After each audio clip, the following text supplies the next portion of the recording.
की series present. बोला बोला छठी मैया की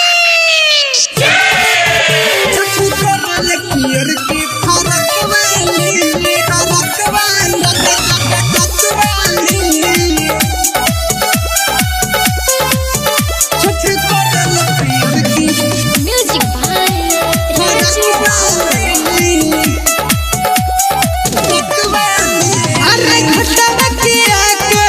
सफाई संग ही में आयल रहे लगे भौजाई भट्टावतिया के कोई लोग सफाई संग ही में लगे आयल रहे भौजाई दौरा उठा के चलनी हाली हाली दौरा उठा के चलनी हाली हाली छठ करेले पियर की फरक वाली छठ करेले पियर की फरक वाली छठ करेले पियर की फरक वाली छठ करेले पियर की रिकॉर्डिंग स्टूडियो मनियारी बाजार।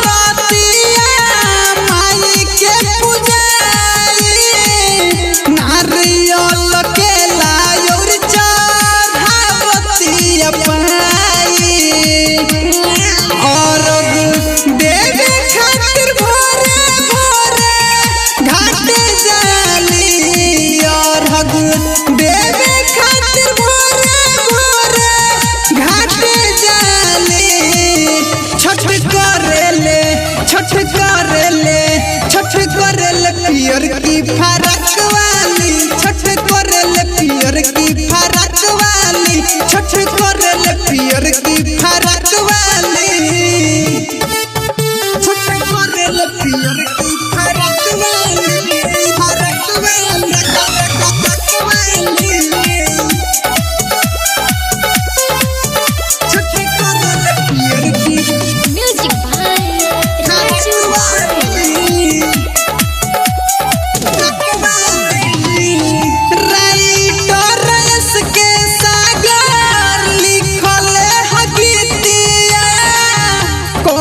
प्रोग्राम होई छठ वाली रोटिया छठ वाली रोटिया राइटर के सागर लिखल है गीतिया कोहे प्रोग्राम होई छठ वाली रोटिया लालू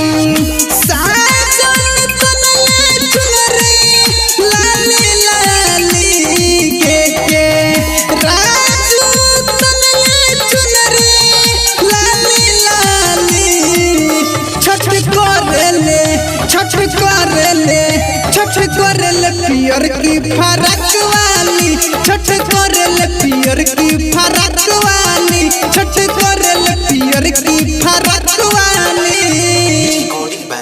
देव रिकॉर्डिंग स्टूडियो मनियारी बाजार।